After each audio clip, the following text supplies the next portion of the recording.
I scored in the 99th percentile in the UCAT, and this is everything I think you need to know for verbal reasoning in 10 minutes or less. So, people have two main approaches for answering questions in verbal reasoning. You have the keyword approach and you have the passage-based approach. So, if you think about how a VR STEM is structured, you have the passage, you have the question, and you have the answers. Now, in the keyword approach, you start at the question, extract a keyword, find it in the passage, and then go to the answers. Okay. Now, this is generally best for the true, false, can't tell questions. Most people on other question types will do a passage first approach, where you read the passage first, spend 40 to 60 seconds doing that, then you go to the question, and then you go to the answers. And your aim is to try and get as many questions and answers done through that one read of the passage, occasionally looking back if you have the time. Now, the second point is a high yield point, and that's people are always trying to improve their reading speed whilst also improving their comprehension. And the people who can do this are the ones who really seem to do well in verbal reasoning. But there's normally a trade-off, right? Because the faster you read, the worse your comprehension, and vice versa. Now, with the keyword approach, there's a very simple answer to this. You read less so you can comprehend more. So with a keyword approach, you might only need to read one or two lines with the keyword in it to answer the question. And because it's just one or two lines, you can read slowly and don't rush that part. Now, if you're going passage-based, there's a couple of different options. There are reading speed trainers that you can use to improve your reading speed and improve your comprehension. And there's various tips like using a tracer, being that your mouse or a finger, reducing the subvocalization, watching reading speed videos on YouTube. But my advice is with a short deadline, it's generally pretty hard to increase both your reading speed and comprehension. So find a pace that you can actually retain the information at that gets you through the text in 40 to 60 seconds, having read it once, that is the best for your comprehension. Another option is just reading less. If there's very dense data or very dense pieces of text or it's a long passage, try and read less but absorb what you read. So the main thing is you get the overall gist of what each paragraph is about. If after 40 seconds you can tell me, paragraph one has the main idea of this, two, the main idea is this. And if you can tell me the main idea of each paragraph, I think that's a pretty good effort. So adjust your reading speed. Don't go so fast that you don't retain everything.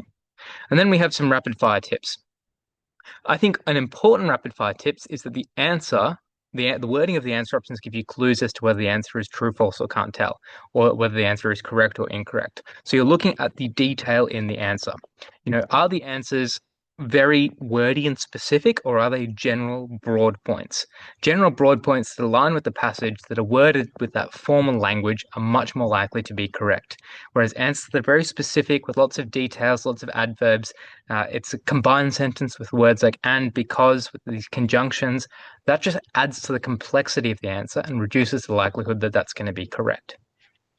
Don't rush the important stuff. So when you're reading the question, when you're reading that definitive one or two lines in the text, don't read too fast because you need to know what those sentences are word for word, because changing one word could change the whole scope of the answer. And there's no point if you find the right part of the text and then you still mess it up because you're reading that bit too fast. So try and analyze where you're losing your marks. Are you not finding the right part of the text? In which case, maybe slow down your reading speed or you adjust your keyword approach. Are you finding the right part of the text but then not answering the right answer? In which case you might be being tricked out by the wording of the answers versus the passage, and there might be practical things to look out for. Overall, I would suggest anticipating the tricks before you actually read the relevant sentence. Now, what I mean by that is when you read an answer option, you can actually anticipate some of the pivot points about where that answer option is going to be most likely to be manipulated. So if I say, the rate of plant growth in this area is rapid, you can actually infer maybe from the gist of the passage that there is plant growth in the area, but whether it's rapid or slow or zigzagging, that is the most easy point to manipulate about that sentence. Or maybe it says the pink spotted dog jumped across the road. And then you can think, all right, I need to prove that the dog is both pink and spotted. If it just said the pink dog crossed the road, then it's can't tell. If it said the pink striped dog crossed the road, then it's false. So it's those adjectives and adverbs that then build up to make the answer complex. So generally speaking, people will go for a keyword approach on true, false, can't tell, passage-based approach on all the other questions. They won't push their reading speed to ridiculous levels. It's about reading at an appropriate speed and maximizing your comprehension with that. pay attention is the most important thing. And then finally, the wording of the answer is the most underappreciated thing. Don't be afraid to skip long, complicated passages. Don't be afraid to keep the questions moving over, answering based on the gist of the passage. You don't need to be sure of every answer. You don't need to get 100%. Just keep the questions ticking over, especially the third and fourth questions of the set. Make sure you're trying at least to think, can I actually answer this without going back to the passage again? Because there might be one or two per set where you can just say, this is the main idea of the passage, this is contradicting that, or this is aligning with that, and I feel confident that this is the answer based on what I've read. So try and eliminate the double checking, the rereading, and those things that are costing you time at the end of the day. Now, I'm trying to jam as much into this short video as I can, but if you want it in a bit more detail, I've got some free PDFs that I'd like to share with you, and I do a one-off verbal reasoning workshop as well. All you need to do to get access to those is click the link in the description, send me an email, and I'd love to get in touch and give you some advice on how your verbal reasoning's going.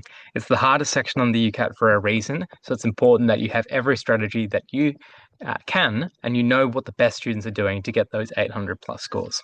Thanks very much, guys, and I'll see you in the link in the description.